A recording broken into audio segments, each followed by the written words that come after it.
Buenas tardes. Gracias por la espera, por la comprensión. Sí estábamos un poquito atrasados, entonces le pedimos a Vanessa que esperáramos a la 1:30. Entonces vamos a dar inicio a las conferencias de la tarde. La primera es la máster Vanessa Villalobos Ramos, quien nos va a hablar del tema de producción de forraje verde hidropónico como una alternativa para alimentación animal. Vanessa es profesora de la Escuela de Economía Agrícola de esta facultad y ha hecho varios trabajos en este tema que están incluso publicados en revistas académicas. Y pues con esa presentación, Vanessa, te dejo eh, la presentación. Muchas gracias, don Felipe. Vamos a ver. Bueno, un saludo para todos. Espero que me estén viendo. Quería poner la imagen también. Cualquier cosa. Aquí estamos para servirles. Bueno, un gusto. Voy a contarles porque en este foro, ¿verdad? De alternativas y oportunidades para el agro costarricense ante la crisis global de suministro de materias primas. En realidad, pues hay que pensar en qué podemos hacer, ¿verdad?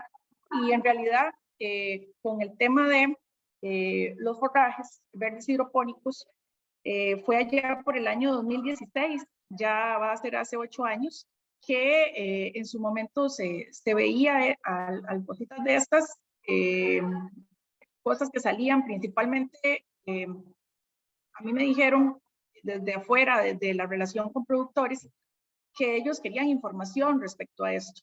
Y bueno, como en otros casos que me han dicho que si tengo información por ser docente de la universidad, les dije voy a averiguar. Y entre las razones, ¿verdad? Que uno analizaba que podía ser provechoso una tecnología de producción de forrajes verde hidropónico, están estas que enumero por acá. Se pensaba en el aspecto del ahorro del agua, ¿verdad?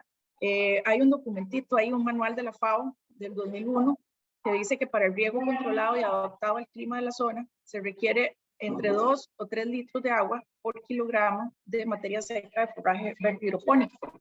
Y efectivamente es mínimo el uso que se hace del agua, pero sí se hace un uso muy, muy controlado. Ya vamos a ir viendo adelante.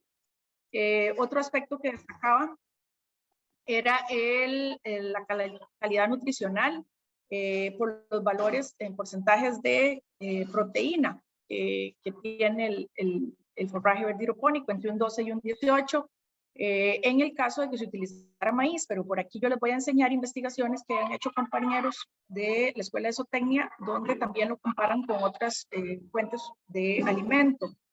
Se habla de que provee vitamina E, C, caroteno, minerales como cal, manganeso, zinc, cobre. El forraje es de ciclo corto, estamos hablando entre 9 y 14 días, dependiendo del clima de la zona y el tipo de semilla que se use. Y por acá un dato de lo que decía el Senagro en el 2014, ¿verdad? En Costa Rica el 68% del total de fincas que existían son de 10 hectáreas o menos, ¿verdad? Entonces tenemos un staff, ¿verdad? De producción de muchísimos productores de pequeñas fincas. Y también viéndolo por el lado de la actividad pecuaria, ¿verdad? Porque es alimento para especies pecuarias, ¿verdad? Se dice en esa misma información que un 32.5% de las fincas del total del país tenían la actividad pecuaria, alguna actividad pecuaria como actividad principal. Esto puede ser tanto en ganadería como en pollos, cerdos, ovejas, cabras, gallinas, por ejemplo. Por lo tanto, sí se ve un panorama de una gran cantidad de productores de áreas pequeñas y de un importante porcentaje de productores que están con la actividad pecuaria como actividad principal. Entonces, ese es el nicho donde se puede pensar que podrían aprovechar o volver a ver a una tecnología como la producción de forrajes verdes hidropónicos.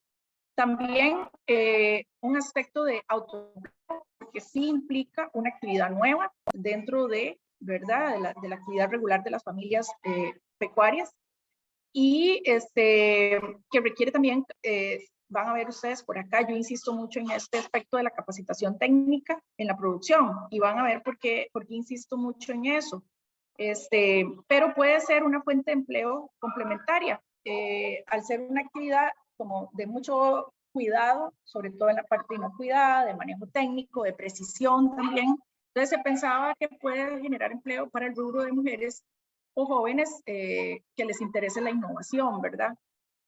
El forraje podría complementar, jamás sustituir, y voy a hacer el énfasis en eso porque hay gente que lo vuelve a ver como que quiere sustituir concentrados, pero en realidad no es equivalente y no se puede sustituir, pero sí puede complementar, que fue el caso de las pruebas que, pues, en las que estuvimos participando.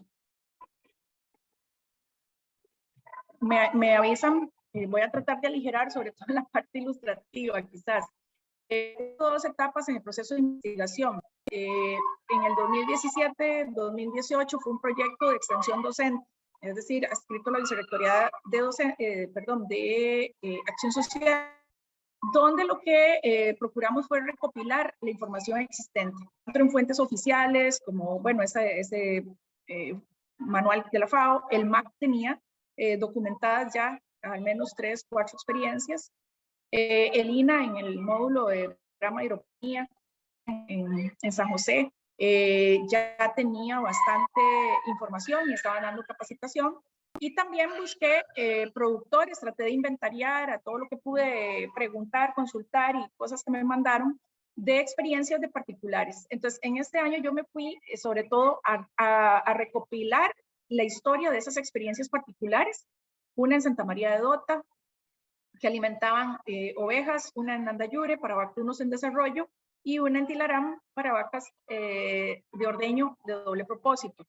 Luego hay una segunda etapa que es del 2019 al 2020, donde se inscribe un proyecto de investigación con miras a hacer una medición del proceso más a largo plazo y donde pudiéramos tener algunos controles, ¿verdad? Ya no era como el productor quisiera, sino con algunas recomendaciones desde el punto de vista técnico, ¿verdad? Y poder medir esos resultados comparando al menos 2 años y sobre todo ir detrás de la relación costo-beneficio. Bueno, aquí les voy a mostrar lo que hacía este productor, que tenía una experiencia de cerca de 5 años para alimentar, usando forrajes hidropónicos para alimentar ovejas. Con esto que les muestro por acá, lo que quiero que vean es que cada quien, en esto hay muchísima variedad de lo que yo me encontré, no solamente en esos 3, sino pude conocer al menos unas 10 experiencias.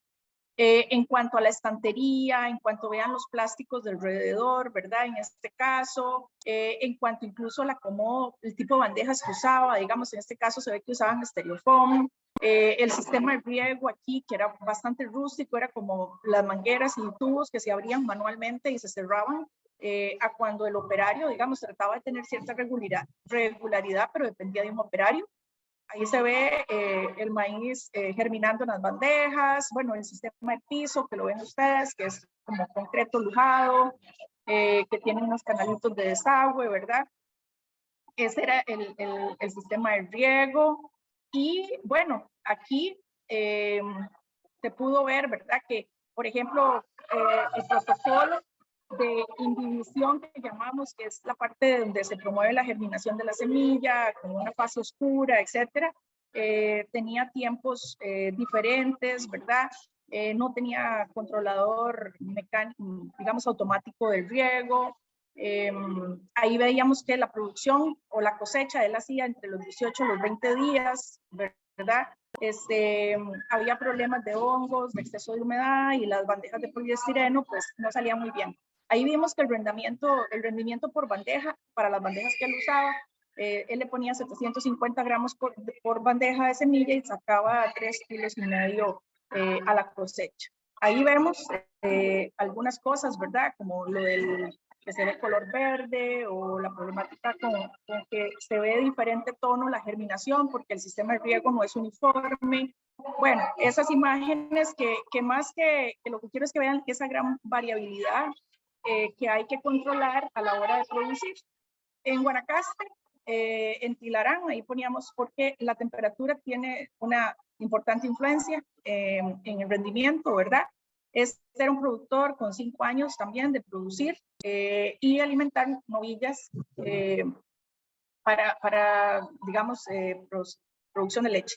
Vean las instalaciones de él, bueno, con sarán verde, la estantería, ¿verdad? Que aquí es como en metal, ¿verdad?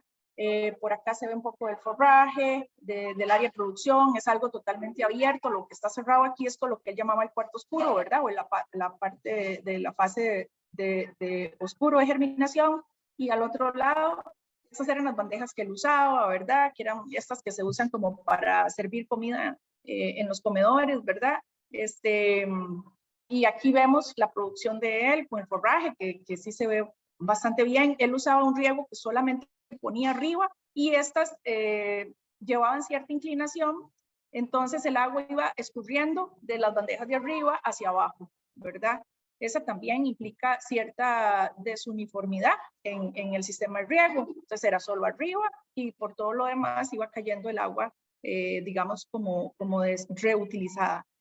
Ya usaba un sistema, ahí vemos ese temporizador o lo que llamamos timer, sin embargo era bastante rústico en el sentido de que él lo que podía programar eran horas y que las válvulas se abrieran por minutos, 1 minuto, 2 minutos, 3 minutos, etcétera, cada cierta cantidad de horas, ¿verdad? Bueno, ahí vemos otra vez lo de la estantería y las bandejas.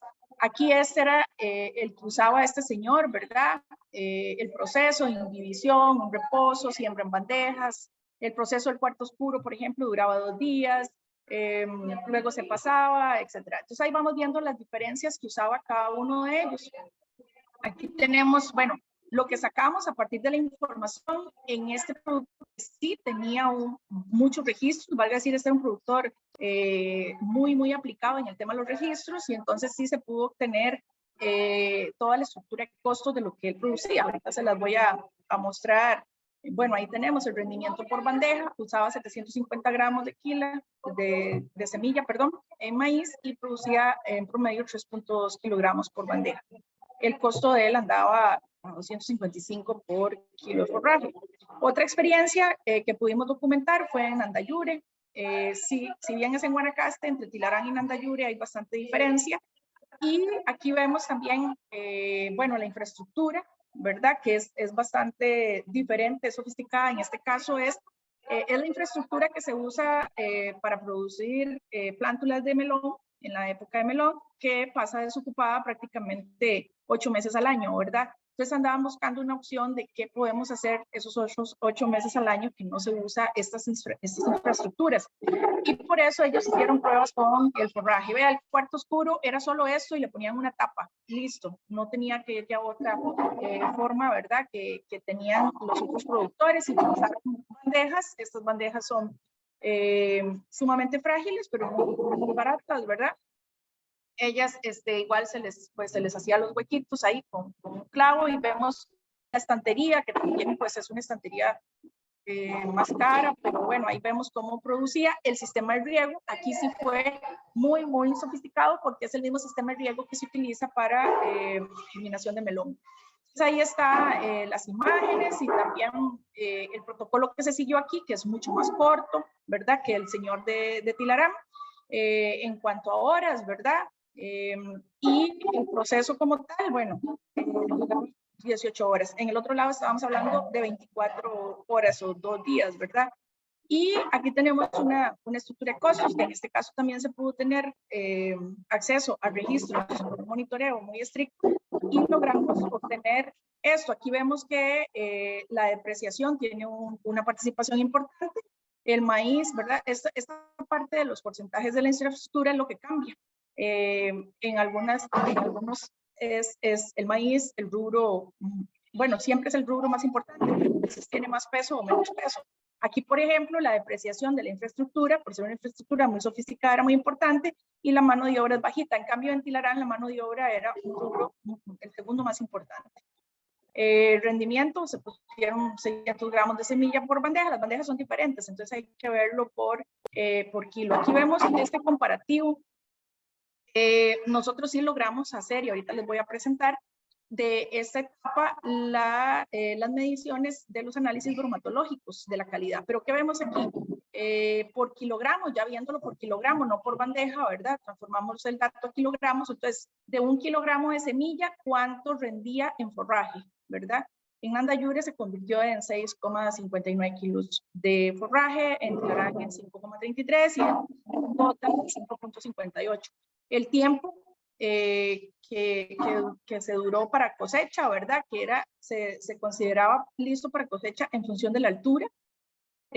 Aquí está lo de las alturas, tratamos de que fueran similares, las condiciones de las raíces, bueno, se habla de que están saludables y el uso que se les daba. Y el costo, como vemos, bueno, en Dota no logramos sacar el dato, pero vemos aquí una diferencia muy, muy grande, ¿verdad? O sea, estamos hablando de que esa variabilidad. Estas son los datos de la eficiencia bromatológica que logramos comparar. Valga decir que esas 3 mediciones se empezaron en el mismo tiempo, en los 3 lugares. Es decir, el mismo día se sembró en Dota, en Andayure y en Tilarán, de manera que se midió simultáneamente al mismo momento respetando lo de la altura, el tiempo de cosecha, los análisis que salieron. Entonces aquí tenemos materia seca. Vemos que hay diferencias importantes, que ya cuando hablamos de producción a mediana escala, ¿verdad? O para una actividad económica, pues estas diferencias son importantes. En materia seca, proteína cruda, ¿verdad? Anda dentro de los valores que la literatura dice. Y, bueno, fibra detergente neutra, fibra detergente activa y, ay, ya se me olvidó, esto es el porcentaje de conversión de materia seca. Esto es con los análisis que se hicieron que decía. Aquí teníamos otras referencias, como les decía, lo que decía, digamos, en el módulo de Lina, rendimiento en kilogramos por kilogramo de semilla de maíz, ¿verdad? Aquí se habla de 7 kilos, aquí se habla de 6,49, de 6,67, lo cual es también bastante más alto de lo que nosotros logramos referenciar en esos productores que lo hacían por cuenta propia, se obtenían por rendimientos más bajos. Y los costos también variables, ¿verdad? En el INA se hablaba de 56 colones por kilo de forraje, y en estas referencias diferentes del Ministerio de Agricultura, pues también hay diferencias muy, muy grandes. Esto fue lo que, bueno, aquí había lo que les decía, un comparativo con otras fuentes forrajeras en cuanto a la calidad bromatológica como alimento, ¿verdad? Porcentaje de materia seca. Entonces aquí se compara con otras fuentes forrajeras, ¿verdad? Con jicuyo, con estrella, con quingras, con guinea. Estos son los tipos de pastos pues más comunes que tenemos en Costa Rica, ¿verdad? Para forraje, perdón, para pastoreo. Bueno, para corta también. Aquí está comparando con el promedio que nosotros habíamos obtenido de las referencias en Costa Rica, valga decir, ¿verdad? Son referencias en Costa Rica. Bueno, porcentaje de proteína cruda, ¿verdad? Y la fibra y la energía. Bueno, aquí vamos viendo esto para, pues, quien piense como una fuente, ¿verdad? Forrajera. Eso nos llevó a buscar, por un lado, definíamos como cierto perfil. Esto nos enseñó, digamos, a la hora de ir a la etapa 2, que es la etapa de la investigación, que duró 2 años, veíamos que ya se va generando como cierto perfil de para quiénes esto podría ser una alternativa. Vimos alternativas fallidas, vimos personas que hicieron inversiones importantes, estoy hablando de inversiones de millones en hacer viveros, etcétera, y que no lograron avanzar de forma, digamos, provechosa en esas inversiones que hicieron en el vivero, en sistemas de riego, en estanterías, etcétera. Y veíamos entonces que hay ciertas características. El orden muy importante, lo subrayo, la parte de que es algo nuevo, ¿verdad?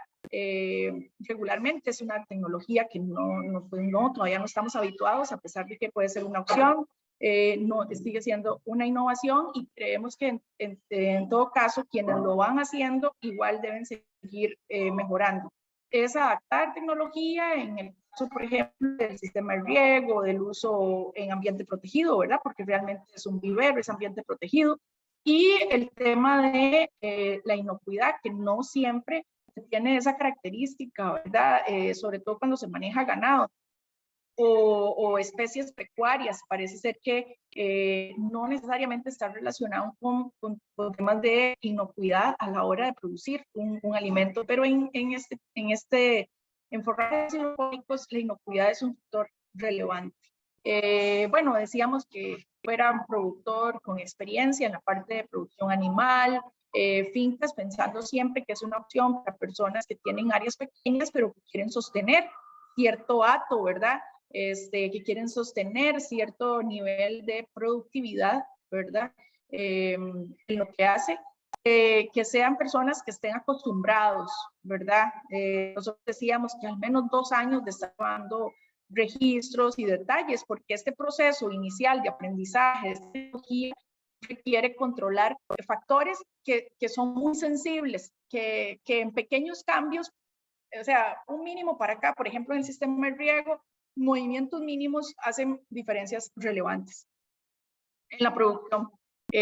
O diferencias mínimas, por ejemplo, incluso en el lavado, mantener la inocuidad, etcétera, ya hace que te enferme y que produzca un forraje infestado, que obviamente va a perder no solamente productividad, sino la apetencia que tengan los animales a la hora de comerlos, porque si vimos experiencias que decían eso no se lo comen porque tenía mucha baba, porque tenía mucho hongo, porque tenía mal olor, ¿verdad? Entonces esta parte de los registros es relevante sobre todo para ese proceso de adaptación de esta forma de producción de forraje, como también para el proceso de mejora continua en ese proceso de aprendizaje. Garantizar acceso propio, eso lo sigo mencionando, a la semilla de maíz. Y lo pienso no solamente, la gente piensa por el costo, pero no, en realidad no es tanto el costo. Vieran que el asunto de la disponibilidad en nuestro país, la producción de maíz todavía no está hecha como para decir que se encuentra maíz todo el año, ¿verdad? O sea, dependiendo de la zona, quizás a nivel nacional sí, pero es muy sensible el costo a asuntos de distribución, a asuntos de que si lo encuentro, o sea, estamos pasando de producir algo que quizás es por épocas, ¿verdad? O sea, no es que quizás, es que lo es por épocas, a el forraje, que es algo que sería un alimento diario, ¿verdad? Para los animales que nosotros queramos alimentar con esto. Entonces, no es un asunto, se han hecho estudios también que demostraron, ¿verdad? En la estación experimental Fabio Madrid, hay una colección de estudios sobre esto que ojalá que el que esté interesado también pueda hacer esa lectura, ¿verdad? Tiene que sacar un poco de tiempo para ver los estudios de los resultados en Costa Rica. Yo insisto en que se vean los resultados de los estudios realizados en Costa Rica y de experiencias de productores en Costa Rica, porque esto es muy sensible a aspectos de clima, aspectos de temperatura, de altura, de humedad, y de tecnología, que en realidad tiene que ser algo nuestro para que sea de provecho.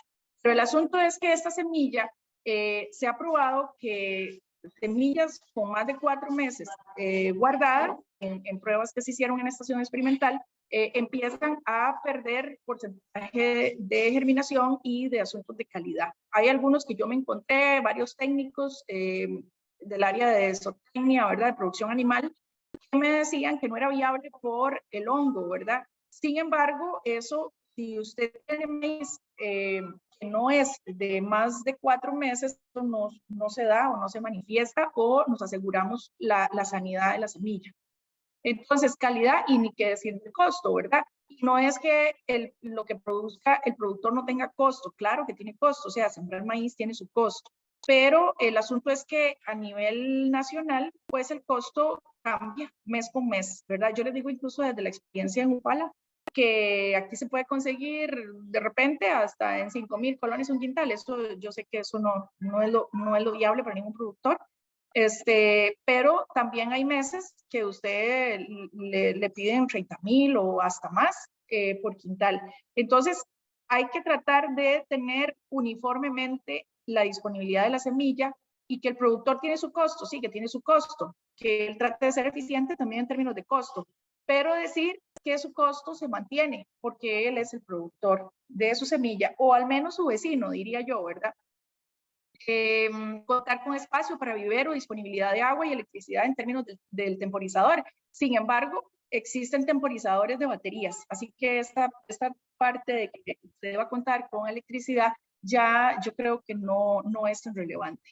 Y sí hay que tener cierta disponibilidad de inversión inicial. Yo en algún momento pensé que esto pudiera ser algo que a partir de esas características y condiciones del productor o de la familia productora se pudiera financiar por medio del Sistema de Banca para el Desarrollo o con recursos que trabajan las instituciones como el INDER, el Ministerio de Agricultura o el INAMU, etcétera, ¿verdad? Porque sí hay es necesaria una inversión inicial del vivero, el techo, sarán, estructuras como los estantes, ¿verdad? La adquisición de las bandejas, bomba de agua y el sistema de riego.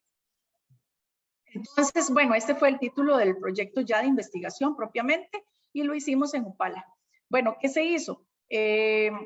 Procuramos que todo lo que se había investigado en Costa Rica, tanto el INA como el Ministerio de Agricultura y las universidades, porque hay varios trabajos de graduación, de licenciatura. Yo creo que, bueno, yo conozco la existencia de 3, ¿verdad? Y tanto en la parte de instalaciones, el vivero, el uso de materiales protectores, el sarán o plástico. Hay trabajos de graduación en la Escuela de Ingeniería Agrícola con un muchacho que incluso, bueno, logramos involucrar con este proyecto. Hay de estudiantes del tecnológico que han sacado, ¿verdad?, sus trabajos de graduación. Y toda esa investigación, ponerla en evidencia. ¿Qué es lo que yo logré conocer con el resultado de esas investigaciones? Que los protocolos que existen en la web, por ejemplo, decíamos junto con don Francisco Marín Tiel, que en realidad ha sido la persona con la que más he aprendido yo en este tema, los forrajes verdes hidropónicos, que el manual de la FAO verdaderamente, digamos, ya a nivel de Costa Rica está totalmente desechado, por decirlo así. O sea, el proceso y las recomendaciones que da el manual de FAO para el caso de Costa Rica ya lo tenemos, digamos, descartado. En algunos casos por vacíos y en otros casos porque incluso las recomendaciones que ahí se dan no son apropiadas para el caso de Costa Rica o de acuerdo a todas las pruebas que se han realizado en nuestro país. Entonces, procuramos que este ensayo, ¿verdad?, utilizara todos los resultados de protocolo. Por ejemplo, ¿cuál era el mejor proceso para inhibición, el que daba mejor resultado? Por ejemplo, hay un trabajo de graduación de licenciatura de alguien de agronomía que dijo, de acá de la UCR, que usar fertilizantes no generaba ninguna diferencia en el desarrollo del forraje hidropónico para estas primeras etapas, que es decir, los primeros 15 días de la planta. Entonces, fertirriego innecesario completamente. Entonces, no utilizamos fertilización en estos ensayos. Lo otro es el tipo de riego. ¿Cuál es el riego que genera la mayor eficiencia en productividad y en el uso del agua? Y por otro lado, en resguardar la sanidad por humedad y proliferación de hongos, etc. Perdón, un niño me vino a hablar. Disculpa. Ok. Usar riego nebulizado y automatizado. Es decir, que podamos fraccionar a segundos, ¿verdad? Y que podamos decir, si queremos que el riego sea, por decir, 10 segundos cada media hora, se puede hacer de esa manera. Nosotros probamos varios cambios y yo vi gente que riega abriendo una llave, ¿verdad?, que depende de una persona, o incluso con regaderas manuales, etcétera. Ni siquiera un timer que solamente te permita horas y riego por minutos, ni siquiera eso. Vimos que lo más eficiente es, tanto por el consumo de agua como por el efecto en la productividad, que el riego sea nebulizado y automatizado a segundos. Bueno, ¿qué hicimos? Valorar en años continuos, o sea, no solamente ver una práctica de un ciclo, ¿verdad? Como los ejemplos que habíamos hecho anteriormente. Vimos todos los registros durante 2 años continuos y poder hacer mediciones con un mismo dato, ¿verdad? En este caso fue ganado. Intentamos incluso con ovejas, cabras y también gallinas. No logramos tener los 2 años por problemas con los productores, pero cuando empezamos este proyecto de investigación estaban apuntados 5 productores. Y yo creo que eso es parte del proceso de aprendizaje de para quién sí y para quién quizás no, ¿verdad? O sea, es parte de esas condiciones que le hablaba de que cuál es el perfil que debe tener un productor para verdaderamente hacer un ejercicio que le permita valorar si esta es una opción para ellos. Queríamos ver cuánto era el costo por producir 1 kilo de forraje, también en relación con el rendimiento que daba como alimento para los animales que quisiéramos alimentar, y comparar el efecto del forraje en los animales y en la rentabilidad antes y después del uso del forraje verde hidropónico. Comparar el efecto también controlando la variable temperatura. Y aquí vamos teniendo, esto fue en el año 2019 y 2020, bueno, se logró tener todas esas mediciones en las circunstancias tal cual. Esto es un proyecto de investigación, pero un poco salido, o sea, no está dentro de una estación experimental, sino que está en la finca de una familia productora. Y aquí vemos tanto el resultado bromatológico, que en realidad, bueno, ahí ven los datos, vemos que la cruda salió relativamente bien o alta, ¿verdad? Habíamos tenido datos de hasta 10%, ¿verdad? En las anteriores. Aquí hay de 17.79, bueno, en materia seca andamos parecido que lo que nos da la bibliografía y demás elementos. También en la parte, valga decir que estos son promedios de 2 años, ¿verdad? Es decir, que aquí podemos ver incluso la variabilidad. ¿Qué variabilidad podemos tener en cuanto al peso, por ejemplo? Y tenemos pesos bien malos, por decir, de 1.3 kilos a 3.26. Esto tiene que ver tanto con variables de clima como con variables de la semilla que se usa, el maíz que se usa, por ejemplo. Entonces podemos ver que el peso en estos 2 años tuvo un coeficiente de variación de 16.75. En la altura tuvimos menos variación, pero ahí hubo cosas hasta, digamos, cuando en algún momento se dieron cosas, obstrucción de la bomba de agua, etcétera. Esto es la vida.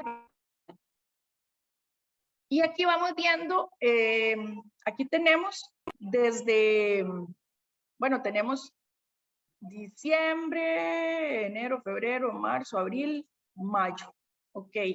Y aquí pudimos comparar a lo largo de todos estos meses, son exactamente las mismas fechas en 2 años diferentes. Es decir, tenemos un periodo A, que es 2019, y tenemos un periodo B, que es el 2020. No significa, tenemos los datos de los 2 años completos. Sin embargo, lo que pudimos, porque la coincidencia de cuando empezamos a cuando terminamos, no necesariamente los meses coinciden, sino estos que van desde diciembre hasta el 6 de mayo. Podemos decir que aquí tenemos 4 meses y algo, que fue lo que logramos comparar. Y si ustedes ven para estas fechas, está incluido tanto como invierno y verano, es el cantón de Upala, ¿verdad?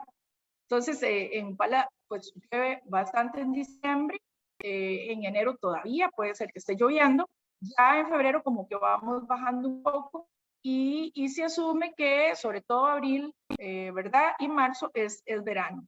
Entonces aquí se muestra tanto ese cambio, digamos, en cuanto al clima, como también se muestra totalmente lo que fue un periodo donde no se usaba forraje verde hidropónico y el periodo donde sí se usaba forraje verde hidropónico.